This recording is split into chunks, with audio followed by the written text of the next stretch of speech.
And to details, President Abdel Fattah el-Sisi addressed the World Forum for Recovery hosted by the International Labour Organization via video conference on Thursday.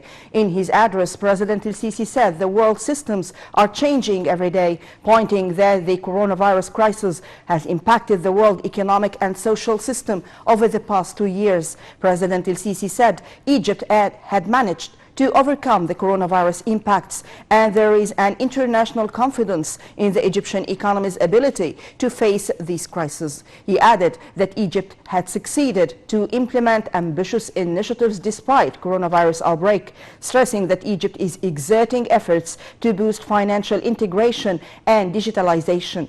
The head of state stressed that international organizations have an important role in dealing with problems resulted from the coronavirus pandemic. He further added that there must be a clear guideline for all parties to deal with the coronavirus repercussions. Speaking of the climate change crisis, President el-Sisi pointed out that it affected their country's efforts in recovering from the pandemic. He stressed that developing countries need more support to the crucial fight of climate change.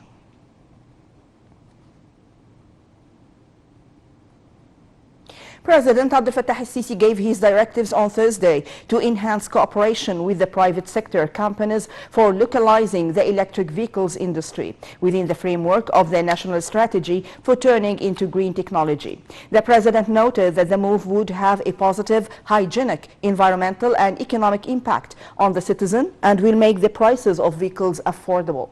He added that more work is also needed to support the infrastructure required for electric vehicles operation nationwide, including charge stations. The president made these remarks as he chaired a follow-up meeting of the electric vehicles industry in Egypt, where he reviewed models of locally manufactured vehicles.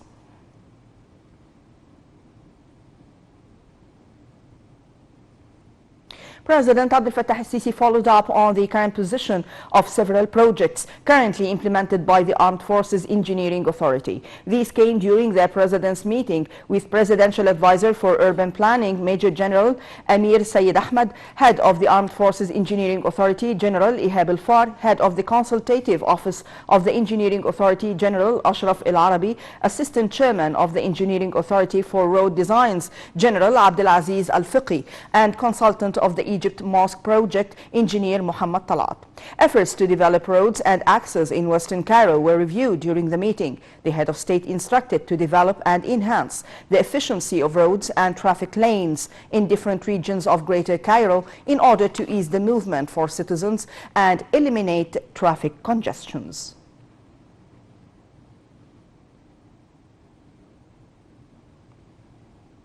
President Abdel Fattah el-Sisi received a phone call from the President of Kazakhstan, Qasim Jomart Tokayev, on Thursday.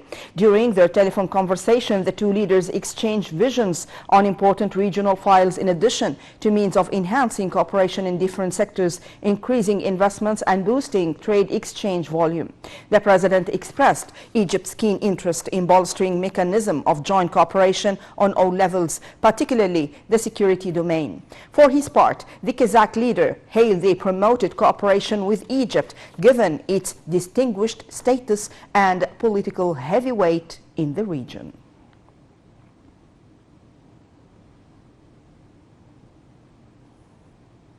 Egypt said on Thursday it was closely monitoring the accelerating developments of the Ukrainian crisis. Foreign Ministry statement said Egypt calls for holding a dialogue between conflicting parties and resorting to all possible diplomatic solutions and pursuits aiming to quickly settle the crisis. The ministry stressed the significance of reaching an immediate political settlement to the Ukrainian crisis to ensure avoiding a wide-scale humanitarian and economic crisis whose repercussions would hit the entire region and impact the global arena as well.